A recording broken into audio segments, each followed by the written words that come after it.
بسم اللہ الرحمن الرحیم۔ السلام علیکم معزز خواتین اور حضرات۔ ناظرین، ایک بادشاہ تھا جس کی بہت بڑی سلطنت تھی۔ ناظرین، اس کی 7 بیٹیاں تھیں لیکن بیٹا کوئی نہیں تھا۔ ناظرین، وہ ایک مجمع لگواتا تھا اور اس مجمع میں وہ لوگوں سے سوال پوچھتا، جو اس کے سوال کا جواب ٹھیک دیتا اس کو اس کا من چاہا انعام دیتا تھا۔ ناظرین، ایک دن بادشاہ کافی خوش ہوتا ہے۔ وہ اپنی 7 بیٹیوں کو بلا کر ان سے پوچھتا ہے کہ جو میرے سوال کا صحیح جواب دے گی میں اس کو اس کا من چاہا انعام دوں گا۔ وہ ان کو کہتا ہے کہ آپ ایک لائن میں کھڑی ہو جاؤ اور بتاؤ کہ آپ کس کا دیا کھاتی ہو اور کس کا دیا پہنتی ہو۔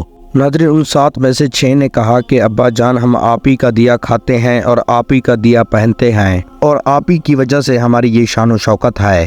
اور یہ سن کر بادشاہ کافی خوش ہوا اور ان کو ان کی من پسند چیزیں دے دی۔ جب سب سے چھوٹی اور آخری بیٹی کی باری آئی، اس نے کہا کہ میں اللہ کا دیا کھاتی ہوں اور اپنی حسمت سے پہنتی ہوں، یہ میرا نصیب ہے۔ ناظرین، یہ سن کر بادشاہ آگ بگولا ہو گیا اور کہنے لگا، اے کو بخت، آپ نے میری ناشکری کی ہے، آپ کو اس کی سزا ضرور ملے گی۔ اور بادشاہ نے سپاہیوں کو حکم دیا کہ آپ اسے جنگل میں چھوڑ دو، میں دیکھتا ہوں کہ یہ کیسے اللہ کا دیا کھاتی ہے اور کیسے اپنے نصیب کا پہنتی ہے۔ ناظرین، شہزادی سے تمام زیورات لے لیے گئے اور اسے خستہ کپڑوں میں جنگل میں تنہا چھوڑ دیا گیا۔ لیکن شہزادی پرسکون اور اللہ پر یقین رکھ کر جنگل کی طرف چل پڑی اور اسے چلتے چلتے رات ہو گئی۔ ناظرین، شہزادی نے سوچا کہ کیوں نہ کچھ لکڑیاں اکٹھی کر لوں تاکہ رات کے ٹائم آگ جلا کر جنگلی جانوروں سے بچ سکوں۔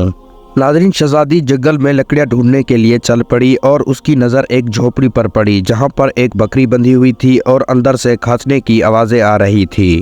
ناظرین، پہلے تو وہ دیکھ کر یہ حیران ہو گئی کہ اس ویرانے میں یہاں پر جھوپڑی کس نے لگائی ہے۔ جب وہ اندر گئی تو ایک بوڑھا آدمی پانی پانی پکار رہا تھا۔ ناظرین، شہزادی ادھر ادھر دیکھتی ہے اور اسے ایک کونے میں پانی کا مٹکا بھرا ہوا دکھتا ہے۔ وہ اسے ایک گلاس پانی بھر کر پلاتی ہے اور جھوپڑی کی صاف صفائی کرتی ہے۔ اور وہ بوڑھا آدمی پوچھتا ہے کہ آپ بیٹی کون ہو اور اتنے بڑے جنگل میں آپ اکیلی کیا کر رہی تھی؟ اور وہ اسے بتاتی ہے کہ وہ یہاں تک کیسے پہنچی۔ اور بوڑھا ضعیف اسے جھوپڑی میں ہی رہنے کا بولتا ہے اور بتاتا ہے کہ میں شہر میں کام کرتا ہوں، صبح میں شہر چلا جاؤں گا اور 8 دنوں کے بعد آؤں گا، تم یہی رہو، یہاں پر کھانے کا سامان ہے اور ندی بھی یہاں پر نزدیکی ہے۔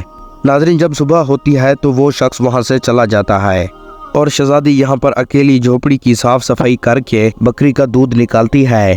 ناظرین، وہ آدھا دودھ اپنے لیے رکھ لیتی تھی اور آدھا دودھ کسی برتن میں ڈال کر باہر رکھ دیتی تھی تاکہ رات کے ٹائم کوئی بھوکا یا پیاسا جانور آ کے پی لے گا اور وہ خود اندر آ کر سو جاتی۔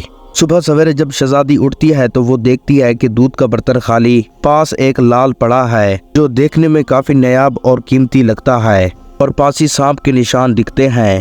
ناظرین، شہزادی کو یاد آتا ہے کہ بچپن میں انہوں نے سنا تھا جب کوئی سانپ خوش ہوتا ہے تو وہ ایسا قیمتی ہیرا یا لال چھوڑ جاتا ہے۔ ناظرین، شہزادی کافی حیران ہوتی ہے اور دل میں سوچتی ہے شاید سانپ بھوکا تھا اور وہ دودھ پی کر خوشی میں یہاں پر یہ لال چھوڑ گیا۔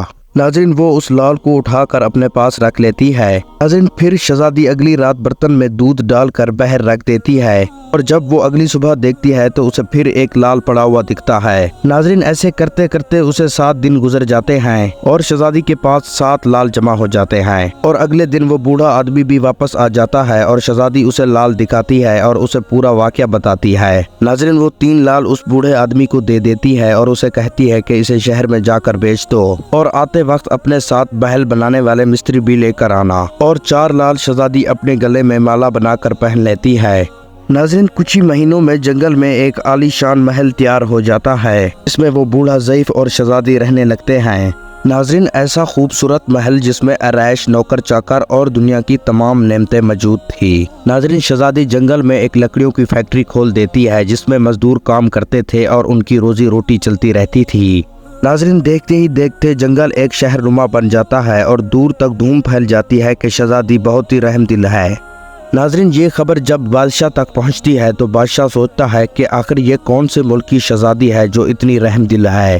ناظرین، وہ سپاہیوں کے ہاتھ پیغام بھجواتا ہے کہ وہ اسے وہاں پر ملنے آ رہا ہے۔